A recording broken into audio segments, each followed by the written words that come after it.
बांग्लादेश में हिंदू का जो आज ये हाल हो रहा है, वो ये सब कुछ जानते हुए कि 27% से घट करके 8-10% के आसपास आ गए हैं, उसके बाद भी अपने प्रोटेक्शन के लिए कुछ भी ऐसा इंतजाम नहीं किए। मिल के लड़े, भाईचारा, जब जान रहे हैं कि हमारा क्या गति कर दिया गया है बांग्लादेश में, उसके बाद भी हमारे देवी देवताओं के 10 हाथ में कितने हथियार हैं, एक भी हिंदू के पास नहीं मिलेगा। अरे कैसा पूजा करते हो, कैसी आराधना करते हो भाई? जब जिस देवी को, जिस देवता को तुम मानते हो, उसका एक भी अस्त्र शस्त्र तुम अपने घर पे रखे नहीं हो, तब है ना? तो जब तुम जिस देवी देवता की पूजा आराधना करते हो, उसका एक भी अस्त्र शस्त्र अगर अपने घर में नहीं रखे हो, तो कैसे तुम्हारी प्रोटेक्शन होगी? तुम क्या करोगे? जब तुम्हारी माँ बहनों पे अत्याचार होगा तो तुम उसका प्रतिरोध कैसे करोगे? जब शस्त्र रहेगा तो उस वक्त जब तुम्हारे ऊपर अत्याचार होगा तो संहार करने की शक्ति भगवान तुमको खुद देगा। नमस्कार, मैं मेघा, आप देख रहे हैं डेली न्यूज़ इंडिया। 4 दिन हो चुके हैं बांग्लादेश में हुई हिंसा को।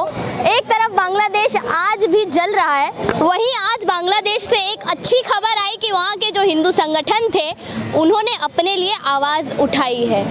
सोशल मीडिया पे कई वीडियोस वायरल हुई कि वहाँ के हिंदुओं ने आवाज़ उठाई, जय श्री कृष्णा हरे राम के नारों के साथ में वहाँ के हिंदू जो है सड़कों पर आए हैं। उसी पे आज बात करेंगे कि आखिर हिंदुओं को जागने में 4 दिन क्यों लग गए, उसी पे आज बात करेंगे। क्या नाम है? उत्कर्ष। कैसे देखते हैं बांग्लादेश की सिचुएशन पहले इतनी बिगड़ जाती है और फिर भी हिंदुओं को अपने लिए खड़ा होने में 4 दिन लग जाते हैं? देखिए मैडम, बांग्लादेश का ना बहुत जल्दी पाकिस्तान और श्रीलंका की तरह हाल होने वाला है। हाँ। ठीक है, वो लोग ये देखिए आप, वो खाने के लिए भी तरसेंगे। जिस तरीके से पॉलिटिकल इंस्टेबिलिटी इस समय उनके देश में हो चुकी है, और जिस तरीके से शेख हसीना जी भारत में शरण ले रही है एज ए रेफ्यूजी, वो है यहाँ पर हिंडन एयरपोर्ट के अंदर, एयरबेस के अंदर। मेरे को लगता है कि बांग्लादेश को ये कुछ ना कुछ चीज़ों को समझना चाहिए कि तुम अपने ही देश का नाश कर रहे हो, अपने देश का नुकसान कर रहे हो, और जिस तरीके से तुम हिंदुओं के ऊपर अत्याचार कर रहे हो। स्पेशली मैं कुछ वीडियोस देख रहा था जिसमें हिंदू लड़कियों को पकड़ के बांध कर और उनके साथ बदतमीजी करना, उनको टॉर्चर करना। आप हिंदू मुस्लिम को छोड़ो, सबसे बड़ा आप अधर्म कर रहे हो एक महिला के साथ। ठीक है, कम से कम आपको उनकी फीलिंग्स को तो समझना चाहिए।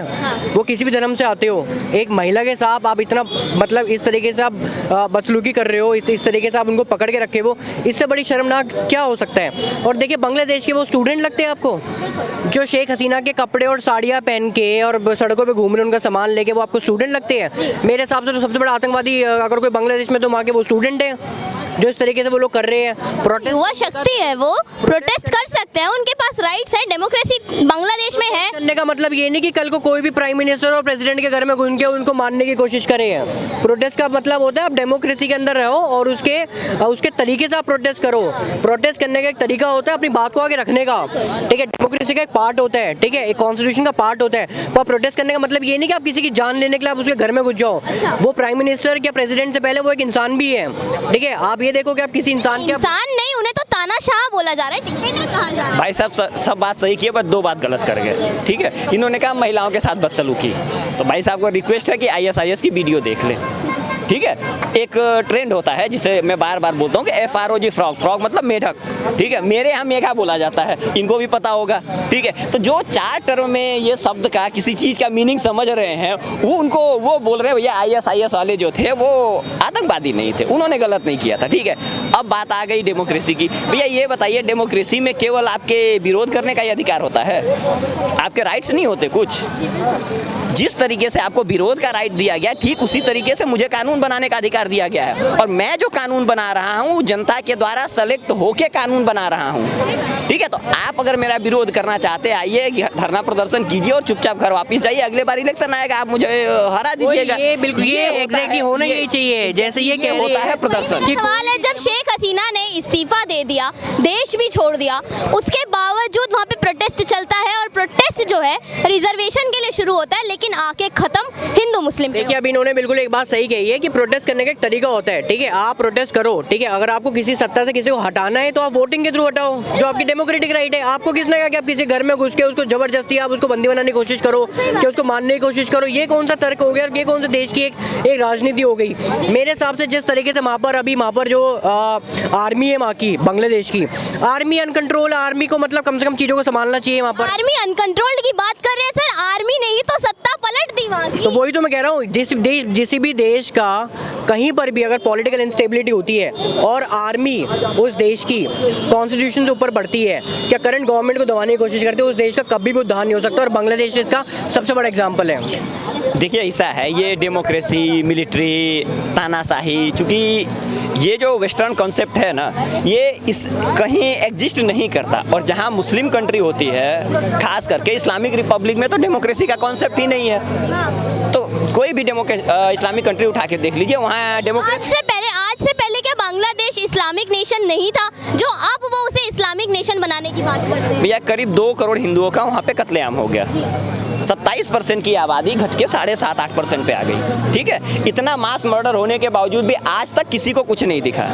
तो आज आपके 2-4 हज़ार लोग मर रहे हैं, तो आप उसमें देख रहे भैया, ये बांग्लादेश में सेकेंड टाइम हुआ है। इसके पहले 1975 में भी हुआ था, 1971 में बांग्लादेश बना था।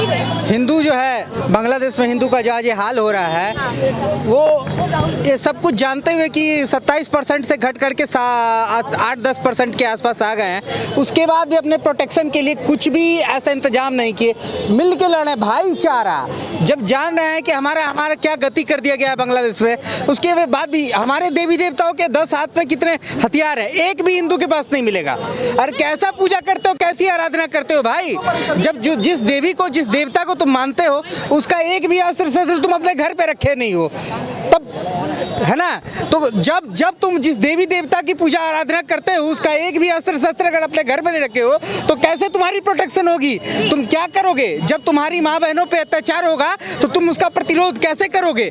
जब शस्त्र रहेगा तो उस वक्त जब तुम्हारे ऊपर अत्याचार होगा तो संहार करने की शक्ति भगवान तुमको खुद देगा।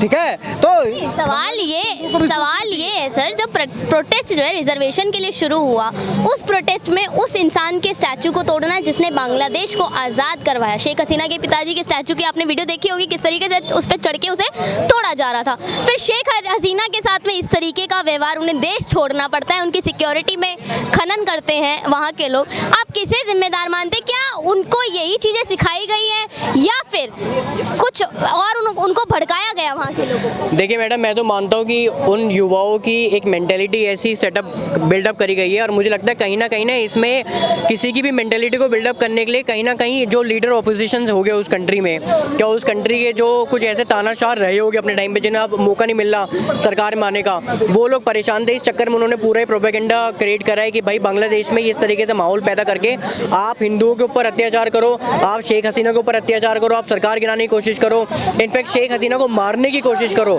सबसे बड़ी बात, अगर आप कानून अपने हाथ में ले रहे हो, इससे दुखनाक और इससे दर्द भरी बातें तो कहीं हो ही नहीं सकती मैडम। आप देखिए, मेरे हिसाब से अगर मैं बांग्लादेश का फ्यूचर देख रहा हूँ तो बांग्लादेश का फ्यूचर बिल्कुल खत्म है, खत्म बिल्कुल। वो लोग मानते हैं कि बांग्लादेश दूसरा पाकिस्तान अब बन चुका है, क्योंकि पहले ईस्ट पाकिस्तान था, पर अब एक्चुअली में पाकिस्तान में भी तो यही हो रहा है। पाकिस्तान में भी तो हिंदुओं के ऊपर इस तरीके से अत्याचार हो रहा है जिस तरीके से बांग्लादेश में स्टार्ट कर दिया। कोई सा ऐसा देश है जहाँ पर मतलब हिंदू मतलब प्राउडली कह सकते हैं कि भाई हम लोग सेफ हैं? एक भारत एक ऐसा देश है जहाँ पर हिंदू अपने लिए खड़े हैं, पर यहाँ भी प्रॉब्लम ये है कि हमारे बीच में जातियाँ मतलब बनी हुई है, हम लोग अपने आप को मानने के लिए तैयार नहीं, सेक्युलर बनना चाहते हैं। आप देखिए ना, आज मैं उन हिंदुओं को कहता हूँ, आज मैं उन भाइयों बहनों को कहता हूँ कि भाई खड़े हो, देखो दूसरे देशों में अगर माइनॉरिटी हिंदू है तो देखो उनके ऊपर क्या अत्याचार हो रहे हैं। ये चीज़ों को लोगों को समझना चाहिए, लोगों को खड़ा होना चाहिए, आना चाहिए। सवाल मैं आपसे भी करूंगी, भारत और बांग्लादेश की दोस्ती की मिसालें दी जाती थी, बहुत देश, इन दोनों देशों में बहुत अच्छी दोस्ती थी, शेख हसीना और नरेंद्र मोदी की काफ़ी अच्छी दोस्ती थी। आज जो बांग्लादेश में हुआ है उसका भारत के ऊपर क्या असर है? देखिए मैडम, जो अभी वहाँ पर करंट प्रेसिडेंट के करंट प्राइम मिनिस्टर बांग्लादेश में बने हैं, वो हमेशा से भारत के दुश्मन थे, हमेशा से। अगर आप हिस्ट्री का इतिहास देखोगे तो हमेशा से वो भारत के दुश्मन है, हमेशा से उनके मन में भारत के प्रति एक कट्टरपन है। शेख हसीना एक ऐसी लीडर थी बांग्लादेश में जो खुल के समर्थक करती थी भारत का, जिन्होंने कभी भी नई दिल्ली को मतलब ये मान लो दोस्तों से, अपनी दोस्तों से हमेशा ऊपर समझा है। जब चाइना ने इन्फ्लुएंस करने की कोशिश करी थी बांग्लादेश में, तो शेख हसीना ने चाइना को छोड़ के भारत का साथ देना है वो समझा कि that is called the strategic partnership of your neighbour.